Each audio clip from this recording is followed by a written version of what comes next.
Assalamualaikum warahmatullahi wabarakatuh.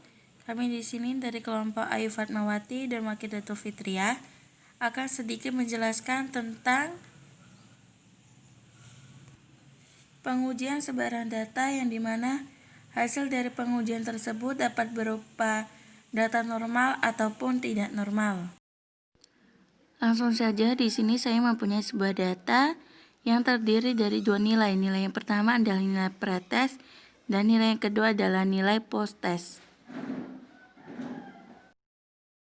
Selanjutnya, pengujian sebaran data pada kelas perlakuan. Ada beberapa kolom di sini. Yang pertama ada XI. Data ini diambil dari nilai post-test karena nilai tersebut adalah nilai akhir.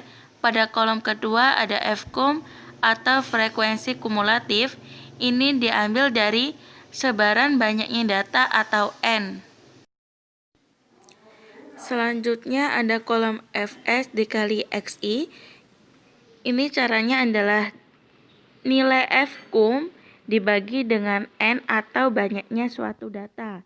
Pada kolom selanjutnya ada Xi, min X bar, dan S. X bar adalah nilai rata-rata dan S adalah simpangan baku. Di sini saya sudah mencari nilai rata-rata dan simpangan baku menggunakan rumusnya masing-masing. Pada kolom selanjutnya ada Ft dikali Xi. Ini juga menggunakan rumus yang sudah tertera di buku pembelajaran.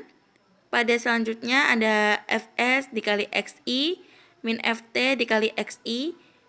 Ini dari hasil Fs dikurang Ft. Pada kolom terakhir adalah nilai mutlak dari kolom sebelumnya.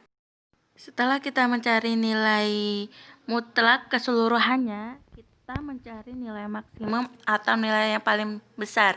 Di sini saya memberikan warna biru untuk nilai terbesarnya. Nilai terbesar ini digunakan untuk nilai D, sehingga D ini berasal dari nilai maksimum. Dan di sini saya memakai K 0,242 sesuai dengan ketentuannya.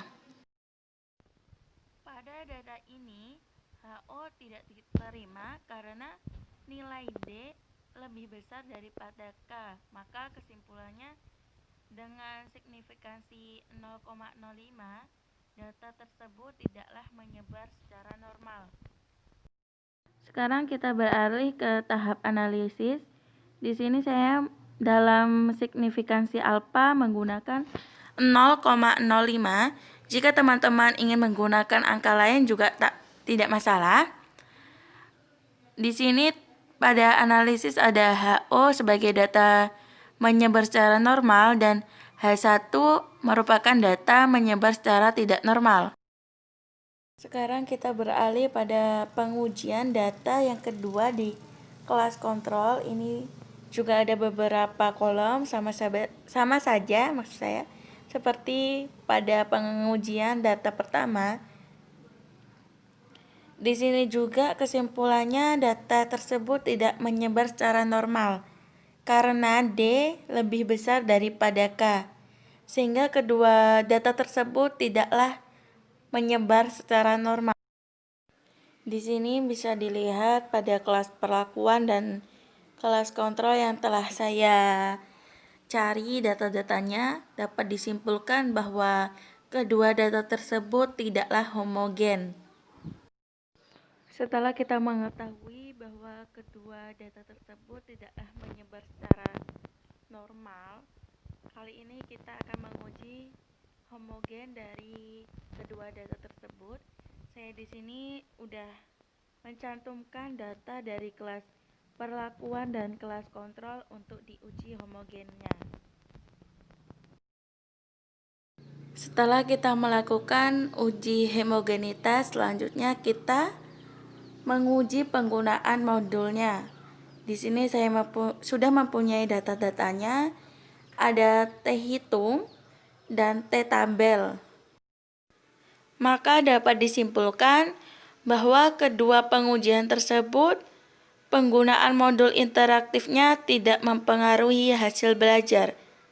Sekian penjelasan dari saya. Wassalamualaikum warahmatullahi wabarakatuh. Pada data yang saya miliki, T hitung di sini lebih besar daripada T tabel, maka HO ditolak. HO merupakan penggunaan modul interaktif mempengaruhi hasil belajar dan H1 yang tidak mempengaruhi hasil belajar.